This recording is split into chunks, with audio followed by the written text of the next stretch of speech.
pag-usapan po natin itong pinaggagawa ni dating governor, dating mayor na si Chavit Singson. Nung araw, pag nagsalita ito, isang press conference pa lang, nakakakuha na ng suporta sa taong bayan. Ito ang isa sa dahilan kung bakit na people power ang kanyang kaibigan na si dating Pangulong Joseph Estrada nung sila'y mag-away at maghiwalay ng landas dahil sa mga isyu ng pinag-usapan ng araw, weteng, sugal, at kung ano-ano pa. Isang press conference lang yun, naniwala ang tao sa kanya. Pero after noon, ang feeling siguro ni Chavit Singson ay nandyan pa ang kanyang karisma at puwersa at papaniwalaan siya ng tao. Pero hindi po nabaliktad na. Alam niyo bakit? Meron naman siya, paulit-ulit na lang Meron naman ho siya ngayon, batikos uli kay Pangulong Marcos. Pakinggan po ninyo ito. Pang-ilan na yata ito? Pang-4 na ba o pang-5 na yata ang statement ito? Pero, wa-epek Pero at least, pakinggan natin kung ano kanya sinasabi. Bansang ito. Hindi ba kayo, Mr. President, ikaw ang may hawak ng kapangyarihan at ikaw ang pinakatiwalaan ng sambayanang Pilipino? Pero ngayon, pinasok na ng korupsyon halos lahat ng ahensya ng gobyerno sa ilalim ng iyong pamumuno. At dahil sa pagkukulang mo, nilaglag mo lahat ang ginamit mong para mailigtas lang ang sarili mo. Ang tawag dyan ay isang mahinang leader. Yan po yung banat ulit ni Chavit Singson. Kung di ako nakakabali, napakinggan ko po yung kanyang statement niya ng haba mga 18 or 16 to 17, 18 minutes, ganun kahaba. Okay? Ito, kung di ako nakakamali, basta ilan na yan yung isang statement niya, puro English naman, isang araw. Ngayon, puro Tagalog.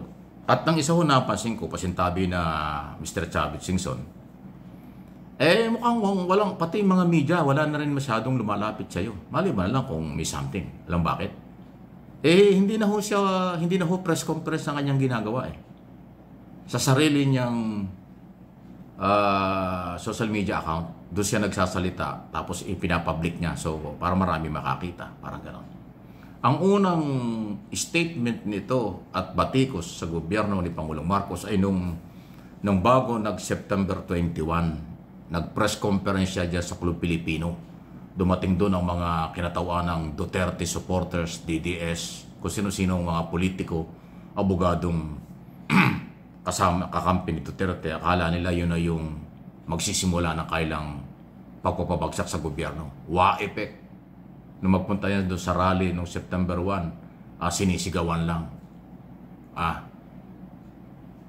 Hindi ho siya pinansin ng mga tao. Tapos mula noon, hindi na ulit ang press conference. Ang ginagawa niya, puro statement na lang. Ito, yung huling statement niya kahapon lang yata, ginawa niya. Kumakalawa. Ayan.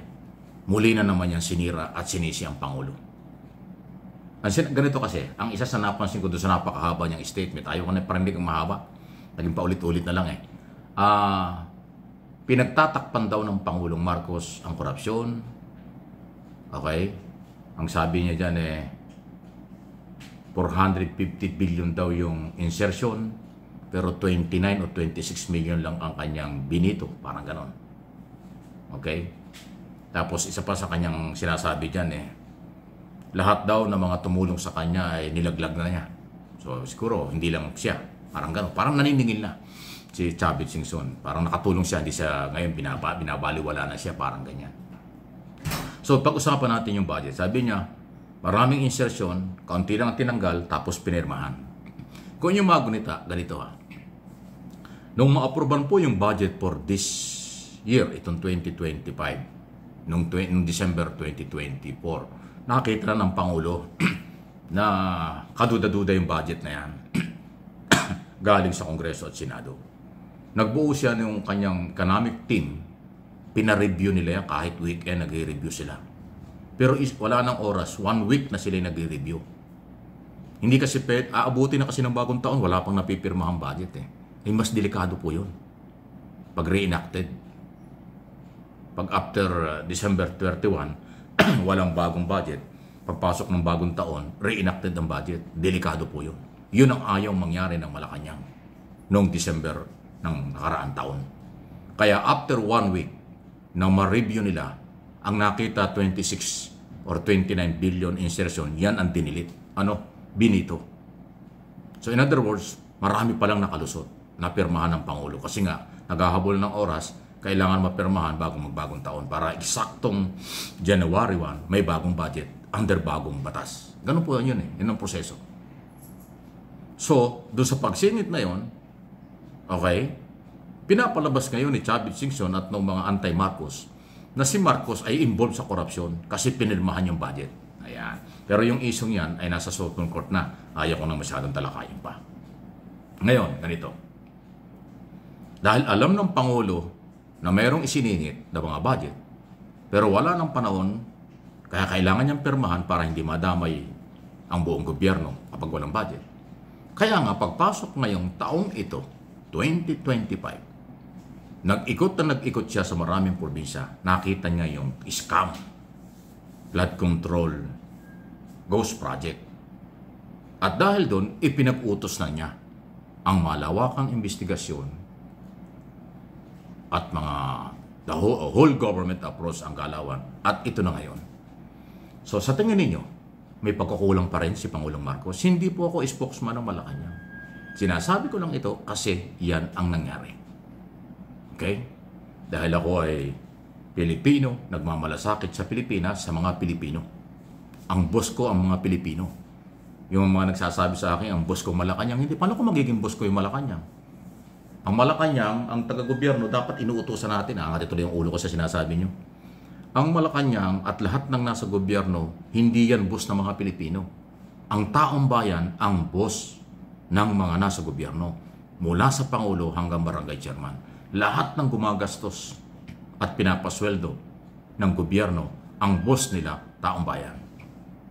Kaya nagsasabing yung reaksyon ng mga baligtad ng kaisipan na pagka natin pinagtatanggol yung proseso at pinapaliwanag ang proseso, sinasabi nila ang pinagtatanggol natin ay ang gobyerno at si BBM. Bakit natin pagtatanggol ang gobyerno? At dahil boss daw natin ang gobyerno, baligtad kayo. Sobrang baligtad ang inyong alam. Ha? Alam ng kahit na sinong nasa gobyerno, hindi sila boss ng mamamayang Pilipino.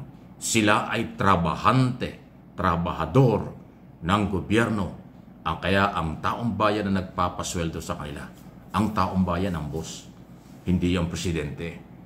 Yung mga troll talaga kasi at mga anti-Marcos, walang kaalam-alam. Maka-comment lang. Maka-react lang. Sa akin, hindi ko kayo palulusutin. Sa akin, ang tama ay tama. Ang mali ay mali. Wala akong pakalam kahit kanino. Basta ang aking pinaglilingkuran, ang boss nating lahat, ang mga Pilipino, may-ari ng pera kasama ang lahat ng mga followers, subscribers, at viewers ng aking mga channel.